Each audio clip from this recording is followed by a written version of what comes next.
My name's Ali and I'm part of the St Paul's team.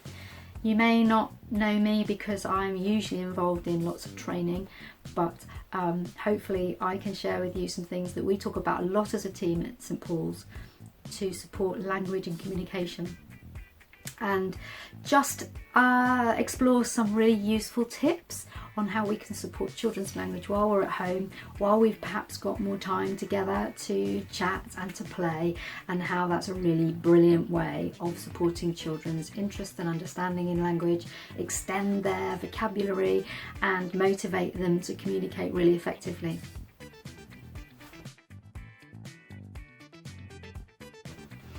So here's something really useful. This is all the bits of language development in building blocks, so that you can see the foundations at the bottom all the way up to the very final bits of the language puzzle.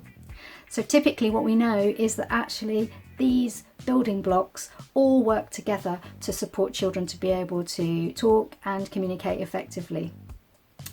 The bottom one, attention and listening, is something that there'll be another video about, because I know Jet and some other team members are doing some useful ideas so that this one is really supported. What we know is that actually if we haven't got children with us really tuned in to what's going on around them and really listening and able to focus on what we're saying, the rest of these are really difficult for children to access. So attention and listening is really the foundation. The one that I'm going to talk about today is this one, play and interaction. So that's about spending time together, being playful, playing together and using words to go with that play, and interacting together, having conversations, chatting about anything at all, anything that happens in the course of a typical day, or about a story, or about anything at all.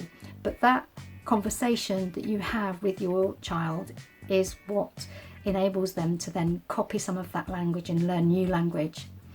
The other layers, understanding and using language, and the speech sounds. Speech sounds is the very smallest units of sound that children need to learn about.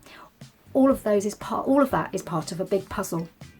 But actually what we know is that these foundation bricks here at the bottom are what supports the whole process, and that whole process is what's going to support children later on to be readers and writers.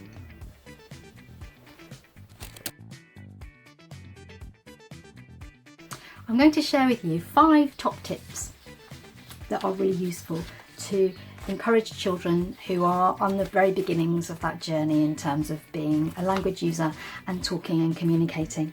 So the first one is to get the position of where we are right, being on the same level, so joining your child where they are so they can see your face and you can see their face and you can make eye contact, maybe saying their name before you say anything at all, just so that they are aware that it's listening and talking time now, and it really encourages them to stop and notice what's going on. The second one is this one, following their lead. So tuning into where children are and what their interests are in that moment.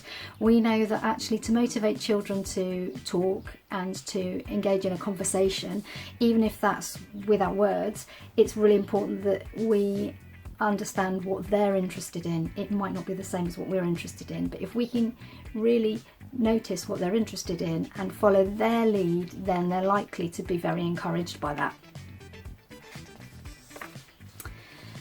Speak clearly and use gestures. Sounds like an obvious one again, but actually really important. If we can speak very clearly, sometimes I think as adults we're probably quite busy and we speak quite fast because we're proficient in using language. For very young children, that's not that useful. They really need to understand every bit of what we're saying, and also be supported by the use of gestures. Ah, you're having a drink. Yes, I'm having a drink too.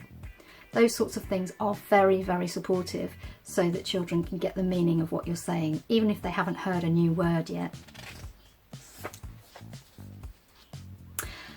In that rush to talk to each other in a busy life, we often are talking quite fast. We're often quite rushed in what we're saying. So for very young children, it's important that we do remember to wait and give chance for children to do some thinking in between. So sometimes saying something and then just pausing to give your child a chance to process what you've said, understand the words, and then think about what they might do next and what they might say next. So spaces in between, really important. And this one, again, can be something that as adults we do a lot of, asking children questions. What's that? How many of those have you got?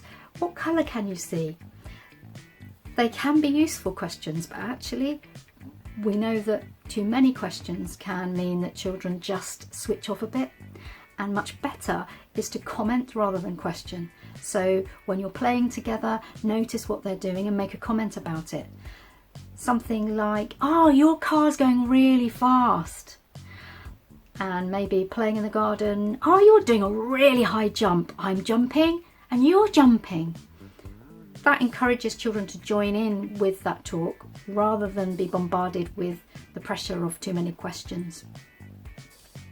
I hope these tips are useful. There is an attachment to this video that gives you a few more of these top tips, also with a link to some of these tips in action with real adults talking to real children in real situations in a home environment. Could be really useful just to spend a few minutes looking at those. So the website will be there, and hopefully while you've got lots of time to talk and play with your children at home, the language will be something that's very rich and very engaging, and remember always just to have fun with it.